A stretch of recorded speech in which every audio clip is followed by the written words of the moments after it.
The Radio Wammo Breakfast. Jeff Dudas from underwatertimes.com. Joining us in Miami, it is Jeff Dudas. Good morning to you, Jeff. How you doing, Wammo? Very, very well. These, of course, just some of the stories at underwatertimes.com. The first one we're looking at today is a rather extraordinary reinterpretation, perhaps, of how possibly the Red Sea was parted. Yes, this is some researchers were doing some research on tsunamis and looking at how the waters flow in tsunamis, and they sort of turned their eyes to this old story out of the book of Exodus, which most people know. Supposedly the waters parted and the Israelites were fleeing the Egyptian pursuers, and they were able to cross, and then the waters came back together.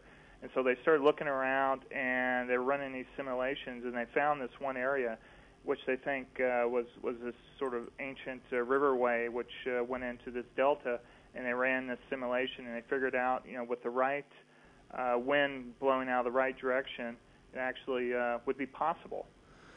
So this wind would have to be pretty strong, I'd imagine. Yeah, I mean that's sort of the trick of it. It has to be where this river is flowing right into this little delta, and it's sort of a mud flat.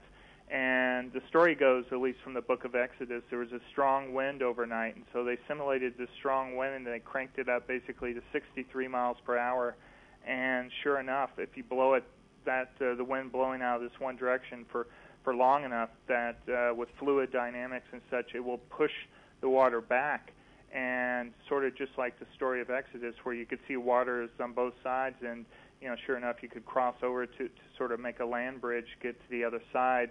And if the wind subsided, the water would return. You'd think it'd be a bit boggy, though, wouldn't it? You would think so. It'd be kind of muddy, but evidently, at least theoretically, is possible. Yeah. And with this simulation, they say it sort of matches what was described in the book of Exodus. Of course, no doubt you could do some fishing on the way through. You would hope so. Yeah, grab something along the way. Yeah. Hey, on to another story about a quadruple amputee who plans to make a big swim. It's an incredible story. This Frenchman, Philippe Croizon, he swam across the English Channel. He's a quadruple amputee. He had this special rig where he had special flippers on his legs, and he was sort of crawling with his arms. He was able to cross the English Channel. They thought it would take 24 hours, which just think of a normal person swimming for 24 hours. He was able to do it in about 13 and a half hours. Wow. He made it across. Part of the story is he's getting close to the rocks, and he was swimming from England to France, and supposedly this big wave, he made it to the rocks, and this big wave came up and smashed him against the rocks, pulled him back out, and they were all worried about him, but he finally made it. He saw his kids were waiting for him on the other side, and sort of gave him inspiration. He was able to make it across, and at the end of this, he's sort of what next, and so now he's thinking about swimming from Europe to Africa across the Straits of Gibraltar. Crikey. A little more difficult. I think there's stronger currents and more shipping traffic. But someone should tell him he's done enough, really. Well, that was sort of the thing. It goes back to his story. It was back in 1994. He was working on an antenna on his house, and he hit a power pole, and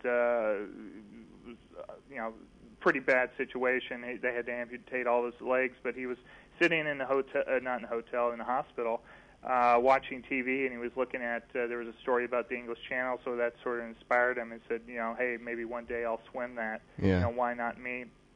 So that sort of kept him going and going all these years, and he's finally been able to do it, and so become a big inspiration for everybody. Wow, good on him. Hey, Finally, we know exactly how humpbacks do it. Yeah, and this is, now with the internet and cameras everywhere, sort of nothing's private, and another one of these taboos have fallen. A photographer has photographed humpback whales in the act of mating for the first time. This is in the kingdom of Tonga, this small island off of, I think it's called Vavayu.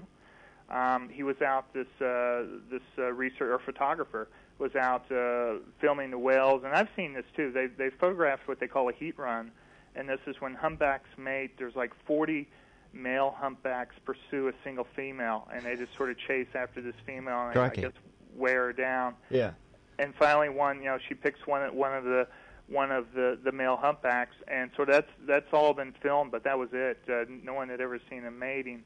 So he actually followed these humpbacks, and they went off into a little lagoon, and he started doing, what humpbacks do in lagoons, and he was there to photograph it. It was like in 10 meters of water, so it was fairly shallow, fairly small place, and he was able to capture these incredible photographs.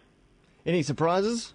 Well, the researchers, as researchers do, they looked at these photos, and they were a little bit surprised that these whales were mating while they were swimming side by side.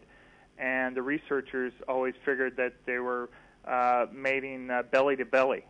So now they have another of life's mysteries is resolved, how they actually swim through the water and mate. So that's different to say other whales. Well, that's a good question. I think whales is the big ocean is it's really hard. I mean, this is actually no kidding. This is actually pretty incredible. That usually when they're mating, they go off to these remote places and nobody's around. So well, they figure no one's around. No one's around with cameras. Right.